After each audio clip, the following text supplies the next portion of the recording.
গরিবদের খেতে দেই না। আরে আজব ব্যাপার, আমি কি ফ্রিতে খাবো নাকি? আমি তো টাকা দিয়েই খাবো, তাই না? টাকা দিয়েই তো খাবি।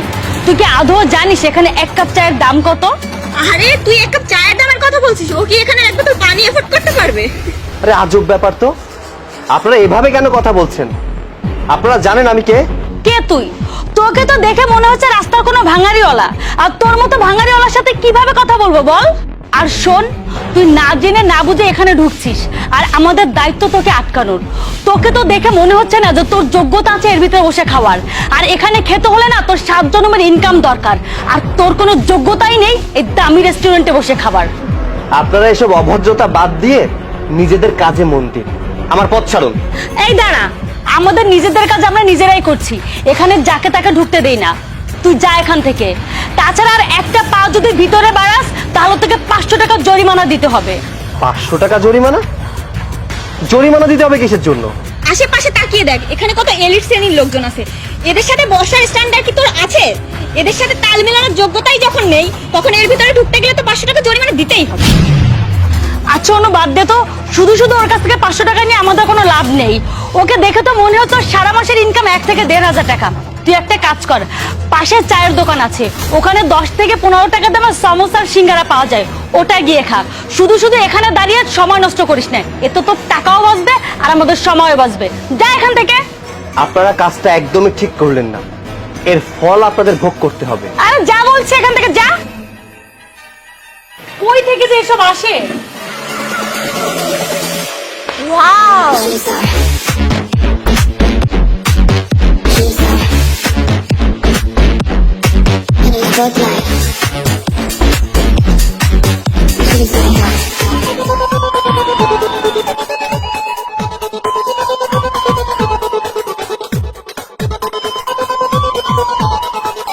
স্পোর্টস কার্স, তাও আবার আমাদের রেস্টুরেন্টের সামনে। এত দামি গাড়ি কে নিয়ে আসলো?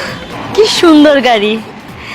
জানি শোনো, এটা আমার খুব পছন্দের একটা গাড়ি, বলতে গেলে মাই ড্রিম কার। ড্রিম কার ড্রিমই থাকবে, এসব কি আর আমরা অ্যাফোর্ড করতে পারি? যাই হোক, চল ছবি তুলি দে।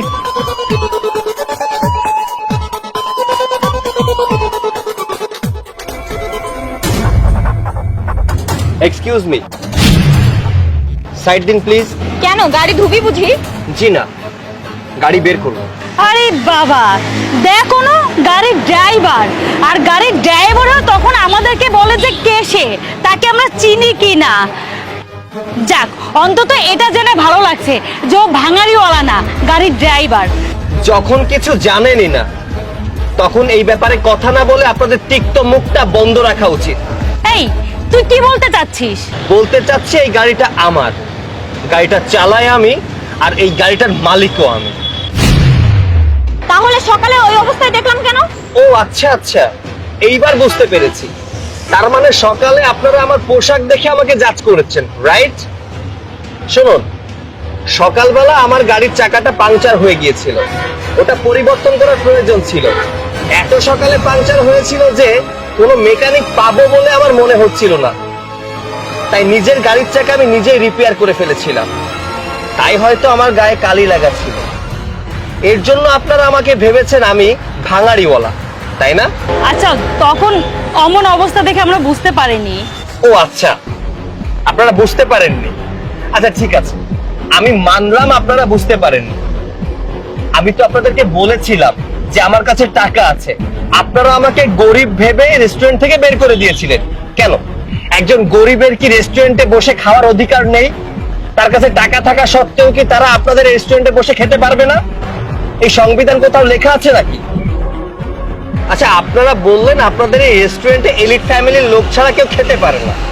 আমাকে একটা কথা বলুন তো, আপনার বাসায় যে চাকর বাকর আছে, আপনারা যে খাবার খান, এগুলো কি আপনার চাকর বাকরে খাওয়ান না? আপনার চাকর বাকর যেখান থেকে বাজার করে, আপনারা কি সেখান থেকে বাজার করেন না?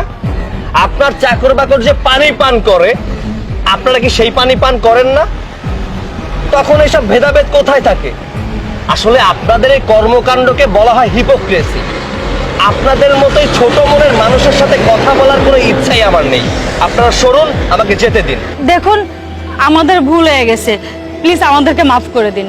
একটা কথা কি জানেন, আপনারা যখন আমার সাথে ওইখানে খারাপ ব্যবহার করেছিলেন, আমি চাইলে আপনাদের মালিককে ফোন দিয়ে আপনাদের ব্যাপারে সবকিছু জানিয়ে দিতে পারতাম। আপনারা গরিবদের সাথে কতটা খারাপ ব্যবহার করেন। মানে আপনি কিভাবে জানবেন? আপনি কি চিনেন নাকি আমাদের স্যারকে? এই রেস্টুরেন্টের মালিক আমার ফ্রেন্ড হয়, সো আমি চাইলেই আপনাদের চাকরিটা ওই মুহূর্তেই নট করে দিতে পারতাম, চাকরি থেকে বের করে দিতে পারতাম, কিন্তু কেন করিনি জানেন?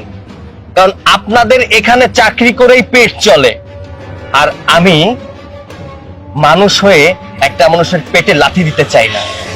এখনো সময় আছে, নিজেদেরকে শুধরে নিন, আর তা না হলে এমন এক জায়গায় আটকে যাবেন যেখান থেকে কখনো বের হতে পারবেন না। আপনারা সরুন, আমাকে যেতে দিন।